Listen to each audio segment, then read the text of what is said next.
आम्हाला बरेच लेखक फोन करत असतात, विचारत असतात की बरीच वर्ष झालं लेखकचं रायटर कार्ड काढलेलं आहे.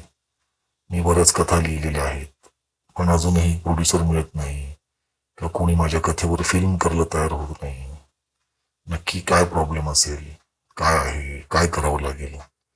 सो आजचा जो विषय आहे तो याच संदर्भातला आहे, ज्याच्यावर आपण बोलणार आहोत.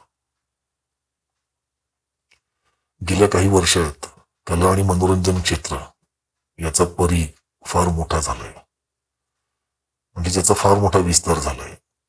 पूर्वी दूरदर्शन चॅनेल आणि सिनेमा इतकीच माध्यमं होती, पण आज शेकडो टीव्ही चॅनेल्स सुरू आहेत. वर्षाला मराठीत 150 आणि हिंदीमध्ये जवळपास 450 फिल्म्स बनतात. त्याचबरोबर वेब सिनेमा हा नवा प्रकार देखील आता सुरू झालेला आहे. तसेच शॉर्ट फिल्म्स, जाहिराती यांना सुद्धा सध्या खूप चांगले दिवस आलेले आहेत. नेटफ्लिक्स, अमेझॉन, वूट, हॉटस्टार, झी5, MX प्लेअर असे बरेच OTT प्लॅटफॉर्म सध्या उपलब्ध आहेत. त्यामुळे मनोरंजन क्षेत्राला चांगले कलाकार, दिग्दर्शक, लेखक आणि तंत्रज्ञ यांची खूप गरज आहे. मग तुम्ही म्हणाल की तरी पण आम्हाला काम मिळत नाही, असं का? नीट लक्ष द्या मी काय म्हणालोय. मी म्हणालोय चांगले कलाकार, लेखक वगैरे. यातला हा चांगला शब्द जो आहे ना, तो महत्वाचा आहे. सध्या महाराष्ट्रात लाखो कलाकार, लेखक, दिग्दर्शक आहेत, ज्यांच्याकडे चित्रपट महामंडळाचं सभासद कार्ड देखील आहे, पण काम मिळत नाही. याला कारण एकच, आपण ज्या क्षेत्रात आहोत त्या क्षेत्रातलं बेस्ट काम आपण करत नाही, तोवर आपण यशस्वी होऊ शकत नाही. मग अडतंय कुठे? आज आपण लेखनाचं करिअर का होत नाही याबद्दल चिंता व्यक्त करतोय. सो आता मी जे काही बोलणार आहे त्यामुळे कदाचित काही लोकांना वाईट वाटेल, रागही येऊ शकतो, पण लाईलाज आहे. आजार कडू औषधांनीच बरे होतात. सर्वात आधी आपण पाहूया की नवीन लेखक कुठे चुकतायत. तर पाहूयात नवीन लेखक सुरुवात करताना कुठे चुकतायत. बऱ्याचदा काय होतं की लेखक जेव्हा नव्याने कधी कथा लिहिण्याचा प्रयत्न करतात, कधी फिल्मची कथा लिहिण्याचा प्रयत्न करतात, तेव्हा त्यांच्याकडे बऱ्याच अंशी एकच विषय असतो, ते म्हणजे ते स्वतःची स्टोरी लिहिण्याचा प्रयत्न करतात आणि स्वतःच्या आयुष्यात घडलेली एखादी घटना किंवा प्रसंग तो लिहिण्याचा प्रयत्न करतात. कारण माणसाचं कसं आहे की आपलं जरा स्वतःवर जरा जास्तच प्रेम असतं. जसं आपण एखाद्या वाहण्याकडे एखादं पेन घ्यायला जातो, सो त्याने पेन दिल्यानंतर तो पेन चालतोय कसा हे पाहण्यासाठी आपण कागदावर स्वतःच नाव लिहितो किंवा त्या आपली स्वतःची सही करून पाहतो. अशी मानसिकता प्रत्येक माणसाची असते. अगदी कोणाच्या लग्नाचा अल्बम जरी आपण पाहायला घेतला तरी सुद्धा आपण त्यात सगळे फोटो भरभर पलटतो आणि स्वतःचा फोटो जिथे आहे ते फोटो आपण पाहतो. सो बऱ्याच लेखकांकडून ही चूक नंबर 1, पहिली चूक आहे की स्वतःच्या आयुष्यावर लिहिण्याची कथा लिहिण्याचा प्रयत्न करू नका.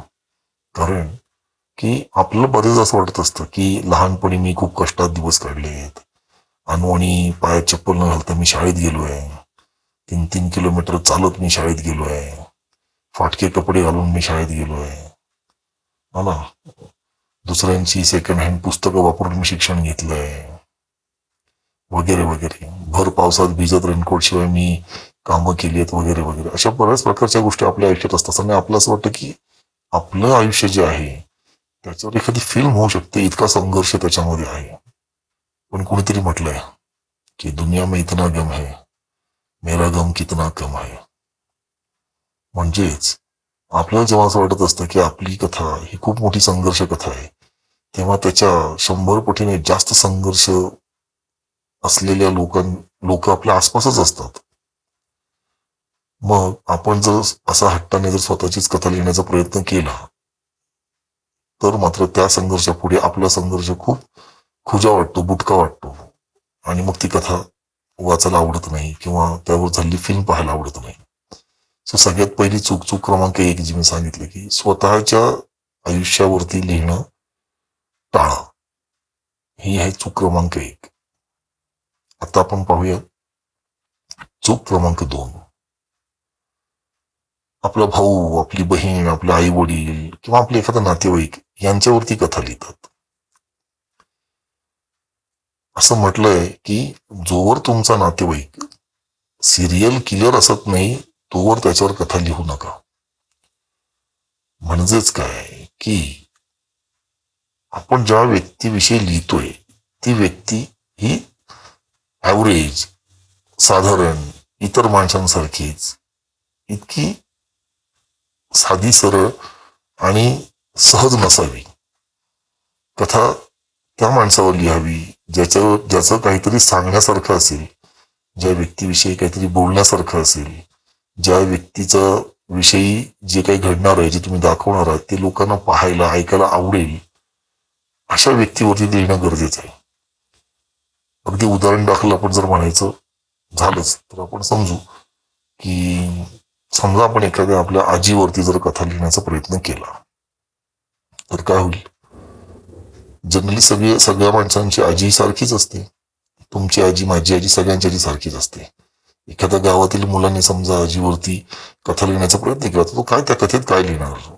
आजी सकाळी उठते, गुरांना सगळ्यांना खायला देते, पाणी देते, दूध काढते, मग ते आमच्यासाठी भाकरी बनवते, मग ती शेतावर जाते, मग शेतावरून आल्यानंतर ती आम्हाला पुन्हा सगळं आम्हाला खायला प्यायला देणं, भाकरी करणं एवढं करते आणि रात्री झोपताना आम्हाला गोष्टी सांगते.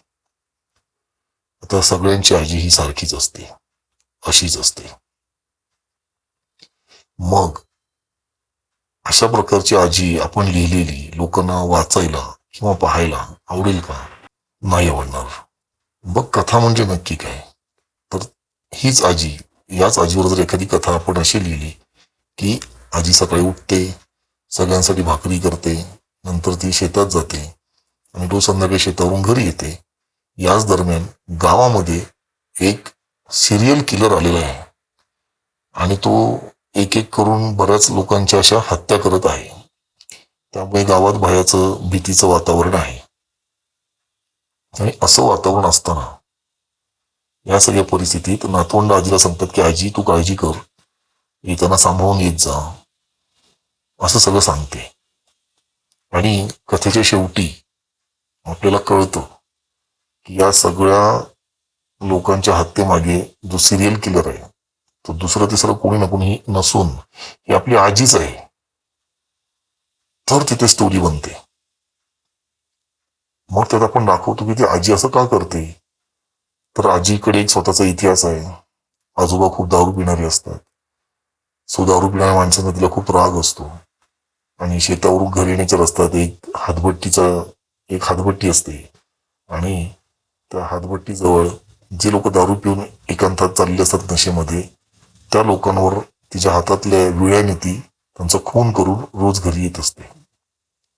सो तिच्यावर म्हातारी असल्यामुळे कोणा संशय येत नाही आणि तिला दारुड्यांचा राग असल्यामुळे ती त्यांचा खून करत असते. तिला असं वाटतं की आपण असं केल्यामुळे त्या स्त्रिया, ज्या दारू पिणाऱ्या लोकांच्या स्त्रिया आहेत, त्या सुटतील आयुष्यातून, मोकळ्या होतील यांच्या त्रासातून, असा तिचा समज असतो. आता तुमची कथा बनली इथे. याला तुम्ही कथा असं म्हणू शकता. ही तुमची कथा आहे. सो लक्षात ठेवा की काहीतरी लिहिण्यासारखं असल्याशिवाय उगाच कुठल्याही व्यक्तीवरती किंवा एखाद्या घटनावर, एखाद्या प्रसंगावर लिहिण्याचा हट्ट करू नका. ही होती चूक क्रमांक 2. आता आपण पाहू चूक क्रमांक 3. बऱ्याचदा हे नवीन लेखक जे असतात ते आपली स्वतःचीच लव्ह स्टोरी लिहितात आणि बऱ्याचदा 99% ही ब्रेकअपची स्टोरी असते. एक लव्ह ब्रेकअपची स्टोरी असते. तुम्ही स्वतः बऱ्याचदा अशा प्रकारच्या फिल्म्स पाहिलेल्या असतील. तरीही तुम्हाला सांगतोय, काय होतं, ती कथा अशी असते की एक मुलगा असतो, त्याचं एका मुलीवर प्रेम असतं. तो तिला गुडघ्यावर बसून प्रपोज करतो. त्यांचं प्रेम प्रकरण सुरू होतं. त्यांचं मग भेटीगाठी सुरू होतात. मंदिरात जाणं, नदी किनारी फिरायला जाणं, गावात शेतातून फिरायला जाणं, या सगळ्या गोष्टी होत असतात. याच दरम्यान त्या मुलीच्या आयुष्यात आणखीन एक मुलगा येतो, जो श्रीमंत असतो आणि दिसायलाही सुंदर असतो. आणि मग ही मुलगी त्या मुलाला डिच करते, त्याला बोलते की आता आपण ब्रेकअप करायचं, आणि त्याच्या आयुष्यातून निघून जाते आणि त्या नवीन मुलाच्या प्रेमात पडते. या दरम्यान हिरो जो आहे तो आपल्या डिप्रेशन मध्ये जातो, दुःखी होतो, दारू प्यायला लागतो, देवदास होतो. आणि कालांतराने ती मुलगी जेव्हा त्या नवीन बॉयफ्रेंडच्या प्रेमात पडते आणि त्याच्यासोबत हे सगळं जेव्हा करत असते, हळूहळू ते लक्षात येतं की आपण हा जो मुलगा आहे, जो दुसरा बॉयफ्रेंड आहे, तो काही तिच्यावर प्रेम नाही करत, तो फ्लर्ट करतो बऱ्याच मुलींसोबत, तो नशेबाज आहे, तो खरं प्रेम आपल्यावर करत नाही, हे तिच्या लक्षात येतं. आणि त्यावेळेस मग तिला असं वाटतं की नाही, आपली चूक झाली, आणि तिला पश्चाताप होतो. आणि ह्या पश्चातापामुळे नंतर मग ती आधीच्या बॉयफ्रेंडला फोन करते आणि मग त्याला बोलण्याचा प्रयत्न करते, पण तो फोन वगैरे घेत नाही वगैरे. अशा टाईपच्या फिल्म्स तुम्ही आतापर्यंत बऱ्याच पाहिल्या असतील. सो हा एक टिपिकल फॉर्मॅट आहे, बऱ्याच मुलांकडून हा लिहिला जातो. मी स्वतः पाहिल्यात अशा फिल्म्स तुम्ही पाहिल्या असतील. सो काय अर्थ आहे त्या, म्हणजे अशाच प्रकारच्या फिल्म पुन्हा पुन्हा, कधी कधी ह्या अशा फिल्मसाठी गाणं वापरलं जातं, एखादं स्टोरी हीच असते आणि ते एखाद्या गाण्याच्या स्वरूपात दाखवून मग त्याच्या सोबत ही कथा सांगितली जाते. आणि कायम मुली असतात त्याच दगाबाज असतात आणि त्याच धोका देतात आणि त्यांच्याकडूनच हे सगळं गोष्ट होतं. आणि मुलीचं नशीब हे नेहमी वाईटच असतं. म्हणजे आपण एकदा का तिने आपल्याला धोका दिला की तिचं तर वाटोळच होणार, असं त्या लेखकाने ठरवलंच असतं. आणि तिच्या आयुष्यात येणारा दुसरा जो मुलगा आहे तो कायम नशा करणारा किंवा वाईटच असणार. चुकूनही तिच्या आयुष्यात एक चांगला मुलगा येऊ शकत नाही, असंच ते लिखाण असतं. सो असं लिहू नका, कारण अशा प्रकारच्या हजारो फिल्म्स या आज पडून आहेत युट्यूबवरती आणि इतर प्लॅटफॉर्म्सवरती. कुणी पाहत नाही ते, आणि तेच तेच घडलेलं पुन्हा पुन्हा पुन्हा पुन्हा किती करायचं. सो ही तिसरी चूक होती की लव्ह स्टोरी, स्वतःची लव्ह स्टोरी आणि ब्रेकअपची स्टोरी लिहितात, ती लिहू नका. आता पाहूयात आपण चूक क्रमांक 4. चूक क्रमांक 4 आहे की नवीन लेखक आपल्या फिल्मची सुरुवात करताना कायम सूर्योदय दाखवून करतात. मग दाखवतात की ते पात्र उठते, दात घासते, आंघोळ करते, कपडे करते, शूज घालते वगैरे वगैरे. मी तुम्ही पाहिलं असेल की बऱ्याच नवीन लेखकांना आपल्या फिल्मची ओपनिंग कुठून करावी, म्हणजे आपल्या फिल्मची सुरुवात कुठून करावी हे कळत नाही, समजत नाही. त्यामुळे त्यांच्या फिल्मची सुरुवात नेहमी अशी असते की एक मुलगा झोपलेला असतो, हिरोच म्हणजे झोपलेला असतो, आणि अलार्म वाजतो, तो अलार्म बंद करतो.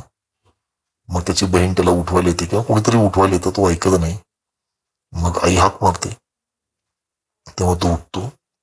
मग तो ब्रश करतो, मग तो आंघोळीला जातो, येऊन कपडे करतो, डायरेक्ट शूज घालला घेतो. मग घाईघाईत बॅग उचलतो, तेवढ्यात आई त्याचा ब्रेकफास्ट घेऊन येते आणि तो म्हणतो की नाही मी आता ब्रेकफास्ट करत नाही, मला खूप उशीर झालाय. तो जस्ट एक ब्रेडचा स्लाइस उचलतो आणि तसाच पळत बाहेर निघून जातो. मग आई म्हणते की हा मुलगा ना खरंच वेड आहे. या प्रकारचा हा क्लिशे सीन आपण आतापर्यंत शेकडो वेळा पाहिला असेल. बरंच नवीन लेखकांकडून हा असाच लिहिला जातो. याला कारण आहे की प्रत्येक फिल्मला एक ओपनिंग सीन असतो. हे नवीन लेखकांना माहीत नसतं, कारण कुठल्या प्रकारचं फॉर्मल ट्रेनिंग त्यांनी घेतलेलं नसतं किंवा त्यांनी स्वतः जे सिनेमे पाहिलेले असतात त्यातून त्यांनी ते अभ्यास केलेला नसतो की जेव्हा कधी आपण एखादा सिनेमा सुरू करतो त्याचा ओपनिंग सीन हा अतिशय महत्वाचा भाग आहे.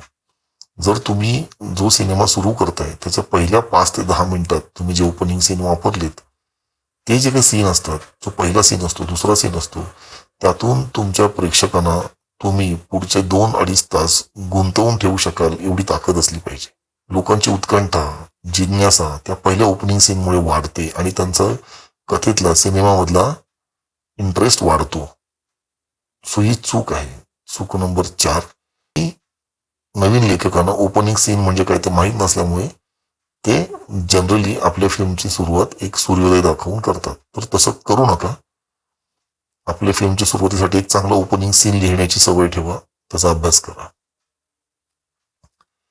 पुढची चूक आहे, बऱ्याचदा नवीन लेखक भरपूर वाचन न करता थेट लिहायला घेतात. म्हणजे आम्हाला बऱ्याच मुलांचे फोन येतात, मी कथा लिहिली वगैरे हे ते. मी त्यांना नेहमी असं विचारतो की तुम्ही लेखन करता ही खूप चांगली गोष्ट आहे, पण तुम्ही आतापर्यंत किती पुस्तकं वाचलीत? तर त्यांनी काहीच वाचन केलेलं नसतं, काही पुस्तकं वाचलेली नसतात. त्यांना एखादा आवडता लेखक विचारलं तर त्या लेखकाचं नाव माहीत नसतं, आणि एखादं नाव जरी सांगितलं तर त्याचं कोणतं पुस्तक वाचलंय आणि का आवडलं तुम्हाला ते सांगता येत नाही. लेखकासाठी सगळ्यात जास्त जर काही महत्वाचं असेल तर त्याचं वाचन हे दांडगं असलं पाहिजे. सगळं वाचायला पाहिजे त्याने, सगळंच. कला, क्रीडा, शैक्षणिक, सामाजिक, सांस्कृतिक, आध्यात्मिक, सायंटिफिक, सगळ्या प्रकारचं, राजकारण, प्रवास वर्णन, सगळं सगळं त्याच्या वाचनात असलं पाहिजे. कारण आपण जेव्हा फिल्म लिहितो, सिनेमा लिहितो, तेव्हा आपले शब्द लागतात, प्रसंग लागतात, घटना लागतात, रिॲक्शन्स लागतात. या सगळ्या कुठून मिळतात आपल्याला? ह्या आपल्या सबकॉन्शियस माइंड मध्येच कुठेतरी ह्या सगळ्या इन्फॉर्मेशनचा साठा असतो, आणि आपल्या सबकॉन्शियस मधल्या ह्या सगळ्या ज्या गोष्टी आहेत ह्या आपल्या आपल्या वाचनातून निर्माण झालेल्या असतात. सो आपल्याला सगळ्यात आधी आपलं वाचन वाढवायला पाहिजे. नवीन लेखकांकडून ही फार मोठी चूक होते, ते म्हणजे ते वाचन न करता थेट लिहायला घेतात. खरं पाहायचं तर शाळेत निबंध सुद्धा नीट लिहिता न येणारी काही लोक आहेत, जे स्वतःला मी लेखक आहे असं म्हणायला सुरुवात करतात हल्ली. तेव्हा फारच वाईट वाटतं की लेखन हे क्रिएटिव्ह काम आहे, हे तुम्हाला इतक्या सहज जमणार नाही, किंवा ती गॉड गिफ्ट असते वगैरे याच्यावर माझा विश्वास नाही. हे क्राफ्ट आहे, ही एक कला आहे, ही तुम्हाला योग्य पद्धतीने अभ्यास करून तुम्हाला ती फाईन करावी लागते, फाईन ट्यून करावी लागते, आणि मग तिचा रिझल्ट चांगला येतो. सो तुम्ही वाचन करत राहायला पाहिजे. सो नवीन लेखक वाचन करत नाहीत, ही ती 5वी चूक आहे. चूक क्रमांक 6, ही खूप महत्वाची चूक आहे. ही गेल्या 10-15 वर्षामध्ये माझ्या पाहण्यात आलंय, रिसर्च मध्ये आलंय की आताचे जे नवीन लेखक आहेत त्यांचा कुठेतरी काहीतरी एक कसं काहीतरी गोंधळ उडालेला दिसतो, आणि तो म्हणजे लेखन म्हणजे समाजाला काहीतरी संदेश देण्यासाठी केली जाणारी गोष्ट आहे असं त्याला वाटतं. या भ्रमामुळे त्याला नवीन विषय सापडत नाही. आता समाजाला मेसेज देण्यासाठी जर आपलं फिल्म करायची असेल तर आपण आधी सगळ्यात गोष्ट ही एक लक्षात ठेवायला हवी की सिनेमा हे एक मनोरंजनाचं माध्यम आहे, आणि सिनेमा हे मनोरंजनाचं माध्यम आहे हे अगदी जेव्हा सिनेमाची सुरुवात झाली तेव्हापासून हे आपल्या लक्षात असलं आहे. पण आता गेल्या काही वर्षामध्ये सिनेमा हा संदेश देण्यासाठी केला जातो असा भ्रम वाढायला सुरुवात झाली आहे. त्यामुळे लोक सतत काहीतरी संदेश देणारी फिल्म आहे माझ्याकडे, संदेश देणारी फिल्म आहे माझ्याकडे, काहीतरी मेसेज देणारी असं म्हणतात. सोप्या भाषेत सांगायचं तर लोक कुठलाही संदेश ऐकण्यासाठी किंवा तुमच्याकडून शिकण्यासाठी सिनेमा बघत नाहीत किंवा थिएटरला जात नाहीत. मुळात लोकांना संदेश ऐकायला आवडत नाही, सूचना ऐकायला आवडतच नाहीत. तसं असतं तर तुम्ही स्वतः पाहिलं असेल की आतापर्यंत कितीतरी चांगले सिनेमा येऊन गेले जे संदेश देणारे, मेसेज देणारे आहेत. लोक ते पाहत नाहीत, थिएटरला येत नाहीत. अगदी डॉक्टर प्रकाश बाबा आमटे यांच्यावरती सिनेमा येऊन गेला, सिंधुताई सपकाळ यांच्यावरती सिनेमा येऊन गेला, डॉक्टर तात्याराव लहाने यांच्यावरती सिनेमा येऊन गेला. पण अशी किती लोक आहेत ज्यांनी तिकीट काढून थिएटरला जाऊन हा सिनेमा पाहिला? नाही पाहिला. म्हणजेच काय तर सिनेमा हे आधी मनोरंजनाचं माध्यम आहे. तुम्ही मनोरंजन करता करता जर संदेश देत असाल, मेसेज देत असाल तर ते योग्य आहे, काही हरकत नाही. पण फक्त मेसेज देण्यासाठी त्या उद्देशाने जर तुम्ही एखादी फिल्म लिहित असाल किंवा करत असाल तर मात्र थोडंसं गडबड आहे, गोंधळ आहे. सो लक्षात ठेवा की समाजाला काहीतरी संदेश देण्यासाठी केली जाणारी गोष्ट म्हणजे सिनेमा असं भ्रम करून राहू नका, आणि तशाच प्रकारच्या फिल्म्स पुन्हा पुन्हा पुन्हा पुन्हा लिहू नका. साधी गोष्ट आहे, जर आपण आतापर्यंत आपण सगळ्यांनी नो स्मोकिंग, दारू वगैरे अशा प्रकारच्या बऱ्याच प्रकारच्या फिल्म, शॉर्ट फिल्मच्या स्वरूपात किंवा अगदी मोठे सिनेमा पण आपण बघितलेले आहेत. ते पाहून लोक सुधारली का? अगदी हल्लीची 4-5 दिवसापूर्वीची गोष्ट म्हणजे लॉकडाऊनच्या काळात वाईन शॉप बंद होते, आणि ज्या दिवशी वाईन शॉप उघडले त्या दिवशी लोक आपल्या जीवाची पर्वा न करता त्या वाईन शॉप समोर लाईन लावून उभी राहिलेली आपण सगळ्यांनी पाहिली. म्हणजे याआधी ज्यांनी दारूबंदी, दारू वाईट, दारूमुळे संसार उद्ध्वस्त होतात वगैरे अशा टाईपच्या ज्या काही फिल्म्स केल्या होत्या त्यांचा समाजावर काही परिणाम झाला होता का? तर याचं उत्तर आहे नाही. सो लक्षात घ्या, समाजाला काहीतरी मेसेज देण्यापेक्षा तुम्ही मनोरंजन करण्याचा प्रयत्न करा. मनोरंजन करता करता जर एखादा मेसेज जात असेल तर उत्तम. सो लक्षात ठेवा की लेखन म्हणजे समाजाला काहीतरी संदेश देण्यासाठी केली जाणारी गोष्ट आहे. या भ्रमातून आता आपण बाहेर पडलं पाहिजे. सो ही चूक करायची नाही. कारण या सगळ्या गोष्टीत आपण काय करतो की असं लिहिताना कायम आपण मग दुःख, अश्रू, वेदना, गरिबी, दारिद्र्य, अडचण, त्रास, भूक, प्रेमभंग याच विषयावर पुन्हा पुन्हा लिहित राहतो आणि त्यामुळे त्याच्या पलीकडे जाऊन काहीतरी नवीन लिहिण्याचा आपण प्रयत्नच करत नाही. त्यामुळे आपल्याला या चुका करायच्या नाहीत. पुढची चूक आहे, कथेत अनावश्यक आणि असंख्य पात्र घेतात. एक तर आपण फिल्मसाठी कथा लिहितोय, जी फिल्म 2, 2.25 ते 2.5 तासाची असू शकते. याच्यामध्ये तुम्हाला त्या 2.5 तासात एक अनोळखी प्रेक्षक ज्याला त्या कथेविषयी काही माहीत नाही, तो सिनेमा पाहायला सुरुवात केल्यानंतर त्याला ते सगळ्या गोष्टी माहीत पडत असतात. त्याला दिसत असतं कोण पात्र आहेत, कोणाचं कोणाशी काय इंटरॅक्शन आहे, कोणाचं काय नातं आहे, हे आपल्याला कळत असतं. पण जर आपण त्यात असंख्य पात्र घेतली तर त्यामुळे त्या प्रेक्षकांचा गोंधळ उडतो. त्यांना लक्षात ठेवावं लागतं की कोण कोणाचा नातेवाईक आहे, कोणाचं कोणाशी काय नातं आहे, कोण कोणाचा मित्र आहे, कोण कोणाचा शत्रू आहे. सो अशा वेळी एक किमान 8 ते 12 महत्वाची पात्र असतील. ही इतकीच कमी पात्रांमध्ये आपली कथा लिहिण्याचा प्रयत्न करा. सपोर्ट कास्ट म्हणून छोटी मोठी बरीच पात्र असतात, ती असतात, त्यांचा काही फरक नाही पडत. परंतु जी महत्वाची पात्र आहेत ती मात्र 8 ते 12 असायला हवीत, यापेक्षा जास्त नको. कारण त्यानंतर प्रेक्षकांना सुद्धा ते सगळं लक्षात ठेवण्याचाही त्रास होतो. त्यांना ते सगळं गोंधळ उडतो त्यांचा. सो हे कन्फ्युजन क्रिएट होऊ नये असं तुम्हाला वाटत असेल तर ही चूक करायची नाही. आपण मोजक्या पात्रांमध्ये ती कथा मांडण्याचा जास्तीत जास्त प्रयत्न करायचा. पुढची चूक आहे की संवाद जे आहेत लिहिताना बऱ्याचदा आपण पाहतो हे खूप साहित्यिक संवाद लिहिले जातात, वास्तव लिहित नाहीत. साधा सोपा मार्ग ही गोष्ट समजून घेण्याचा की तुम्ही जेव्हा संवाद लिहिता तेव्हा तुम्ही वास्तविक आयुष्यात, वास्तविक जगात जसं एकमेकांशी बोलता, जसं एकमेकांशी रागावता, अगदी तसंच तुम्हाला डायलॉग म्हणून लिहायचे. सो जे नवीन लेखक आहेत ते बऱ्याचदा इथे खूप साहित्यिक संवाद लिहितात, अलंकारिक भाषा वापरतात. सो ही एक चूक आहे, तर ती करू नका.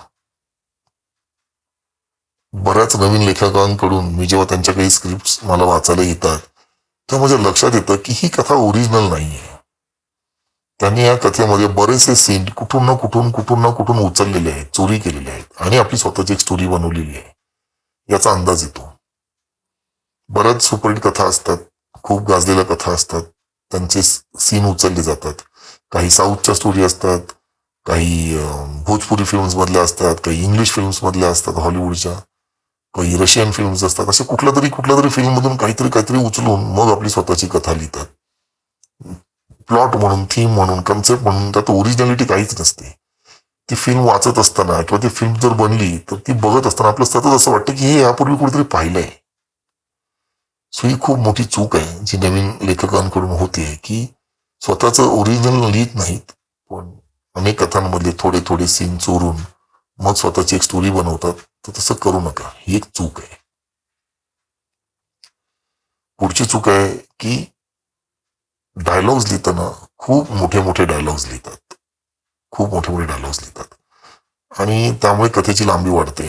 अगदी सिनेमा करताना पण डायलॉग्स लिहिताना ते नेहमी टू द पॉइंट, जे सांगायचंय, ज्याच्यामुळे आपली कथा पुढे सरकेल, प्लॉट प्रोग्रेशन होईल, काय घडतंय ते प्रेक्षकांना कळेल, इतकं सांगण्यापुरताच तो डायलॉग असला पाहिजे.